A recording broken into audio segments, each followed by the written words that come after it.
जय श्री राम दोस्तों। आपने भी लोगों के मुंह से सुना होगा कि जब उसको फंड की आवश्यकता होती है तो उसके पास फंड नहीं रहता। जब पैसे की जरूरत रहती है जब पैसे नहीं रहते, कुछ सामान लाना रहती है तो कुछ सामान ला नहीं पाते क्योंकि पैसे कम पड़ जाते हैं। उधार लेना पड़ता है, उधार में मोबाइल लेना पड़ता है, टीवी लेना पड़ता है, फ्रिज लेना पड़ती है, उधार में सब कुछ लाना पड़ता है।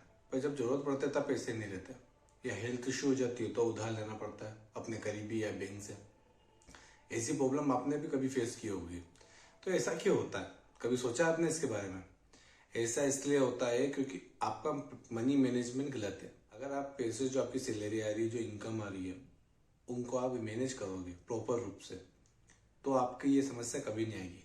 जब आपको चाहिए, जब फंड आपको मिल जाएगा, आप उसको यूज कर सकते हो। कुछ पैसे सेविंग हो जाएंगे, जरूरत के समय वो काम आएंगे। कुछ सामान लाना हो तब काम आएंगे, जॉब चल जाएगी तब काम आएंगे।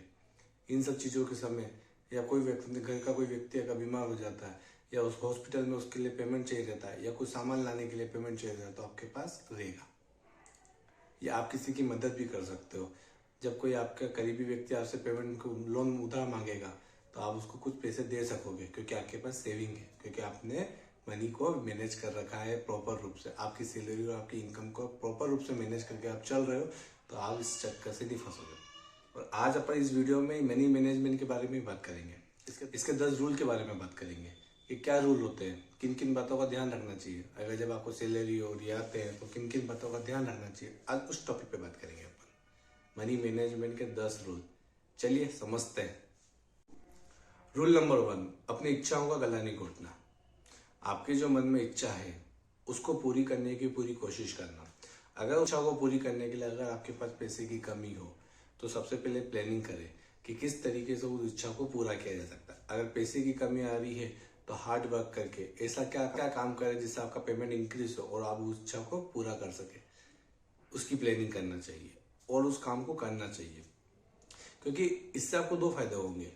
पहला पॉइंट तो ये है कि आप अपनी इच्छाओं को पूरी कर लोगे तो आपकी मन की बात को आप पूरी कर लोगे तो अंदर से आपको हैप्पीनेस मिलेगी, वो आपके लिए बहुत अच्छा रहेगा आगे बढ़ने के लिए, क्योंकि आपका मन खुश रहेगा और आपके स्वास्थ्य के लिए भी, आपकी हेल्थ के लिए भी। और दूसरा दूसरा पॉइंट ये है कि आगे आने वाली इच्छाओं को भी आप पूरा करने में एबल रहोगे।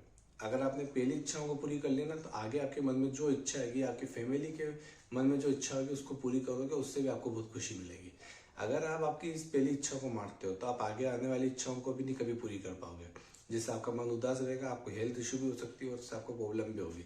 और इस चीज को करने में आपको ये मालूम पड़ेगा कि आपकी जो सैलरी आ रही है, आपकी जो इनकम है शॉप से आ रही है, जो बिजनेस से आपकी इनकम बन रही है या जो जॉब करने से आपकी जो सैलरी बन रही है, उसको और कैसे बढ़ा सकते हैं, आप उस पर फोकस करोगे। इसलिए इच्छाओं को कभी नहीं मारना, ये अपना पहला पॉइंट रहेगा।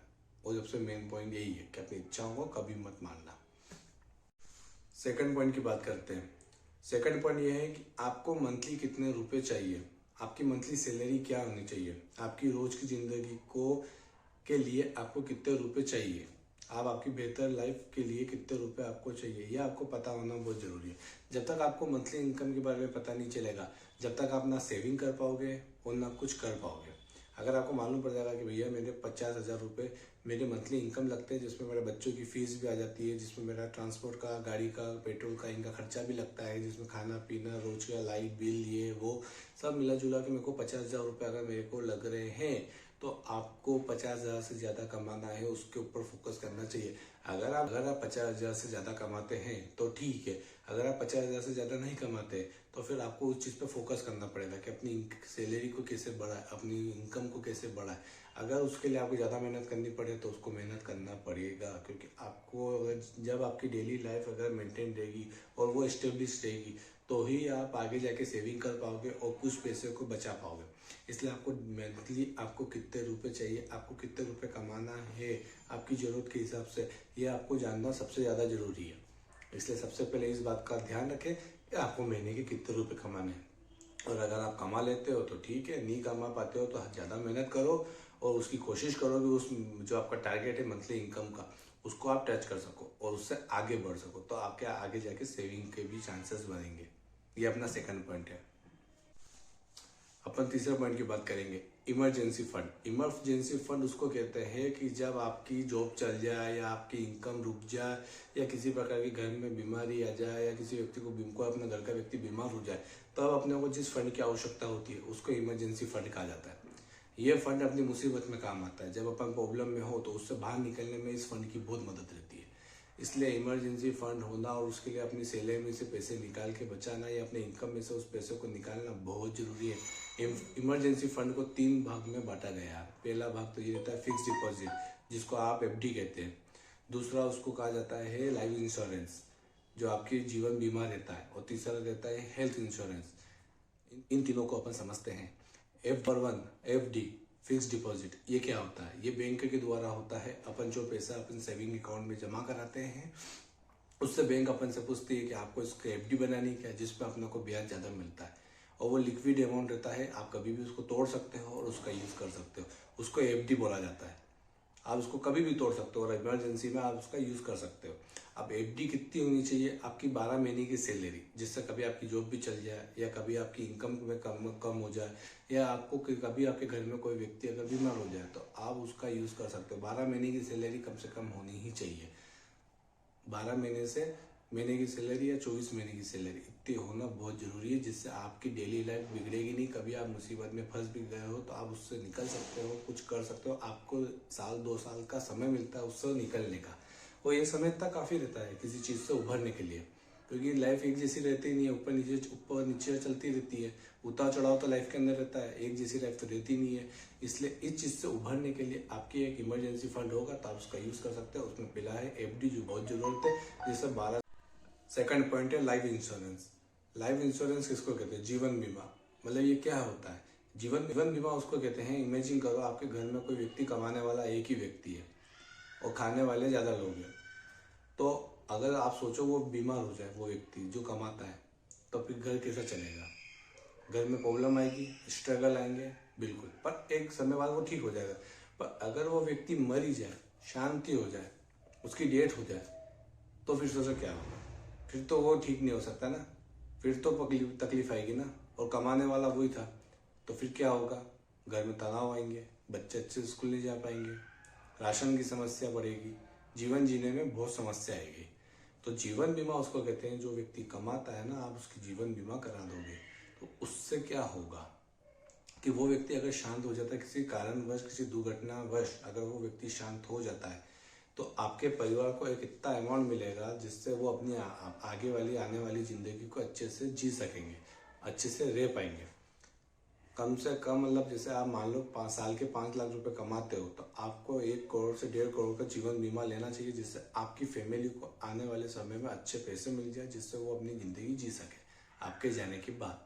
कहते हैं ना, ज़िंदगी के साथ भी और ज़िंदगी के बाद भी आपका सपोर्ट उनको बना रहेगा। इसलिए जीवन बीमा लेना मस्ट है, और ये इमरजेंसी फंड ही है जो आपकी फैमिली को मिलता है। इसलिए जीवन बीमा लेना चाहिए। भगवान करे कोई भी ऐसा हादसा किसी के साथ ना हो, पर ये इमरजेंसी फंड की बात है तो बताना जरूरी है। अगर आपको इस बात का बुरा लगा तो मैं दिल से क्षमा मांगता हूँ आपसे। तीसरा पॉइंट है हेल्थ इंश्योरेंस।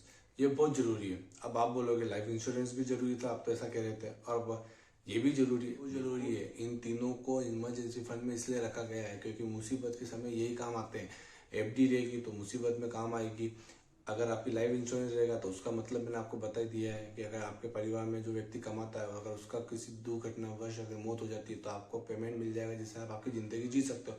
और अपने हेल्थ इंश्योरेंस ये भी बहुत ज़रूरी है। जैसे कि अभी कोरोना काल चला था, उसमें कितने पैसे लग गए थे लोगों के हॉस्पिटल के नाम पे, दवाइयाँ कितनी महंगी आ रही थी। तो ये जो हेल्थ इंश्योरेंस वाले रहते हैं, ये पैसे देते हैं आपको। अगर आपने किसी व्यक्ति का करा रखा होगा तो मिलते हैं पैसे, जिससे आप आपकी बीमारी के समय आपको इतना लोड नहीं आए और आप किसी व्यक्ति का इलाज अच्छे रूप से करा सके। क्योंकि अगर आप जानते हो हॉस्पिटल में अगर बड़ी बीमारी लग जाती है तो 5-6 लाख रुपए से आदमी उतर ही जाता है, क्योंकि ये मशीन का खर्चा, उसका खर्चा, तो ये सब हेल्थ इंश्योरेंस वाले पे करते हैं अगर आपने करा रखा होगा तो। आपने यदि आपके पेरेंट्स का, माता पिता का करा रखा होगा, उनकी एज होगी तो उनको तो किसी प्रकार की कोई बीमारी तो होती होगी, उसका खर्चा वो हेल्थ इंश्योरेंस वाले करते हैं।